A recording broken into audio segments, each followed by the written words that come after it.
everyone, and welcome back to Big OGGIE World. It's been a little bit of a while, but we're gradually getting back into the swing of things. It's been funny with the summer, hasn't it? Anyway, hey ho. So, in a little while, John, I and the children are going on holiday to Dorset. We love Dorset. Not sure if we told you before, but John and I spent many years going to Dorset on holiday with our parents when we were growing up, and just absolutely love the place. And so when you're in Cornwall, what do you do? Where do you go on holiday if you don't go abroad? You go to Dorset because we love it. And one of the best things we love about Dorset is the Dorset apple cake, and you can get them absolutely everywhere. Everybody makes them. They're always different, as in no two are ever the same. And so we thought we'd give it a go and make one ourselves, basically, to see if we can better what we get in Dorset. Now, I apologise for the oven because the oven's warming, because this recipe doesn't take very long, so I need to heat the oven in advance. So we're making a Dorset apple cake, and I've got this recipe from Paul Hollywood. Sorry, we've now got a plane. Okay, so it's Paul Hollywood's British Baking.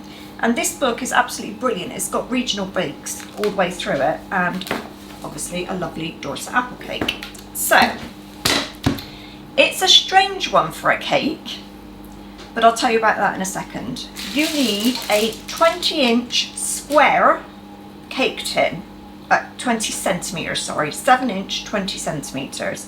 If you don't have a square one, then you can use a 22 centimetre or 8-inch round tin. But most Dorset cake comes in squares.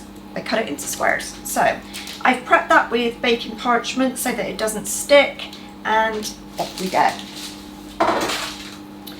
So, although it's a cake, it starts off like a pastry.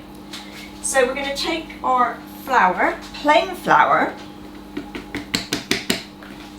and add that to a bowl with a teaspoon of baking powder and half a teaspoon of cinnamon. In that goes. Give it a little mix up so that it's a bit combined. And then you're going to take your butter, cube it into the flour, and rub it in just like you were rubbing in pastry. So you want this flour mixture to basically end up a bit like, well, not a bit like, it will be like breadcrumbs, as if you were going to make a pastry. So the colder your butter, the better. I should have done this in advance and I forgot, so I apologise. There we go. So rub it in.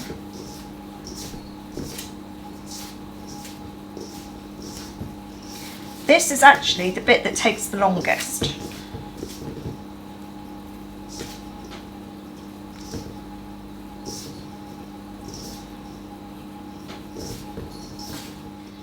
So, breadcrumbs. Once you've made your breadcrumbs, you then stir into that your caster sugar.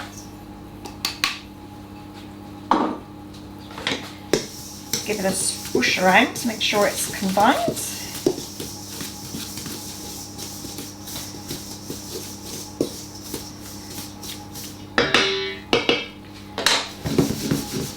Then you're going to stir in your apples. Now, the recipe asks for 1 small Bramley cooker and 2 eating apples. So I've prepped my apples in advance. They're just there. They're in a bowl of water with some lemon juice in it to stop them going brown. So I'm going to dry them off. The problem I've got is my Bramley was very large, so I'm going to have to judge how much apple I can get into this without overloading it. So I'm going to dry my apple and then add my apple slices to my cake mix. In go my apples.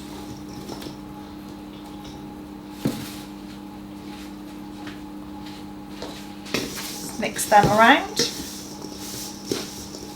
Now, the combination of cookers and eaters are fab for this recipe because it's going to keep your cake nice and moist.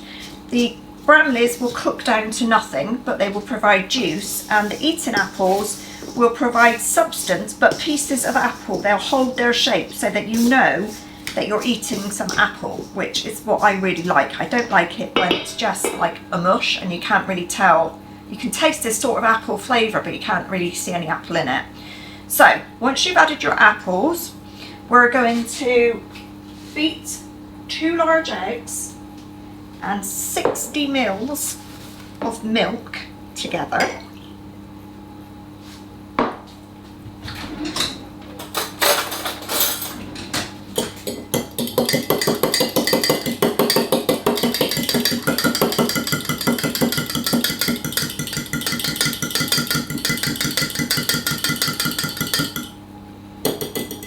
We don't need to go too mad with it. And then we're going to add the wet into the dry.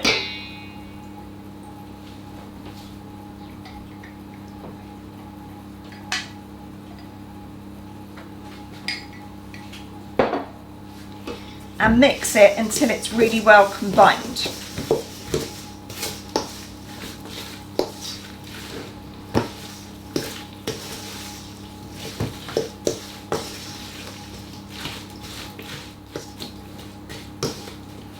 And then once that's combined, we're going to transfer it into our cake tin.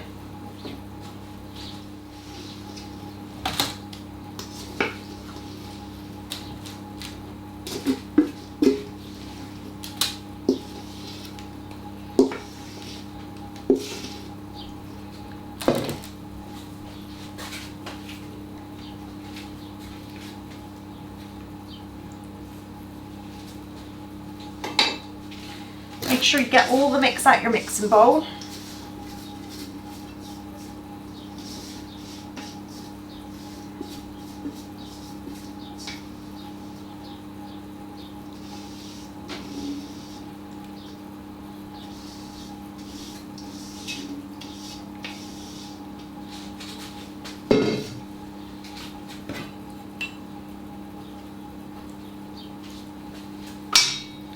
Spread it out. Make sure you get into the corners.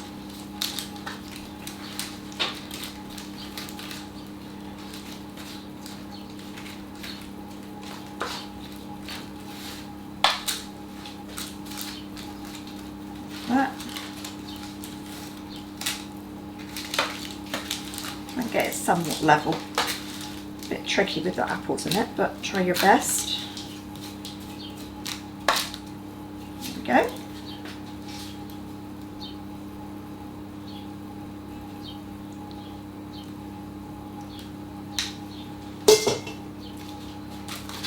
And then on top of that, you're going to sprinkle a tablespoon or so of demerara sugar, which is going to give you that lovely crisp, crunchy top.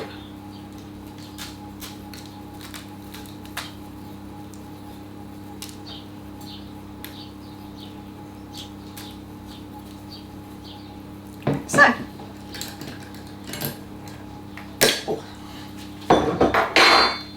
and that is as simple as it gets. So now this is going to go into a hot oven at 180 degrees fan, 200 rather if you haven't got a fan, and gas mark 4.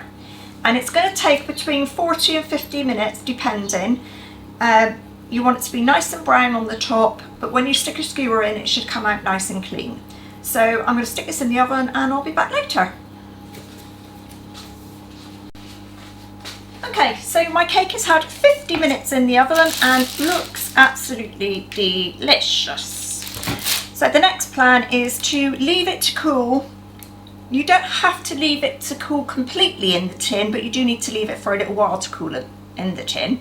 And then you can turn it out and you can eat it warm or leave it till it goes cold. It's perfect either way.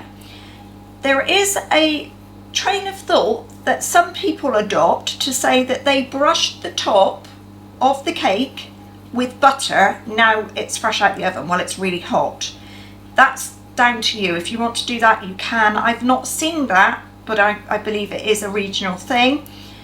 We will be eating it probably slightly warm after our tea with some clotted cream and then like normal cake with a cup of tea. So once it is cooler and I've cut it, John will put a picture at the end. He will also put all the ingredients listed as he always does, and feel free to comment. I hope you enjoyed it. I hope you try it. I'm really hoping it's going to be much better than any of the cakes that we find in Dorset, but we will give Dorset a good looking at next week to see what their Dorset cakes are like. And that's about it. So if you haven't subscribed, please do. If you have, fantastic, thank you very much. Please give us a thumbs up, like this video if you do like it. Join us over on Facebook for Big OGGIE World, or Instagram, or anywhere else that you want to look for us. You'll probably find us there as well. And we will see you all again really soon. So bye for now, guys.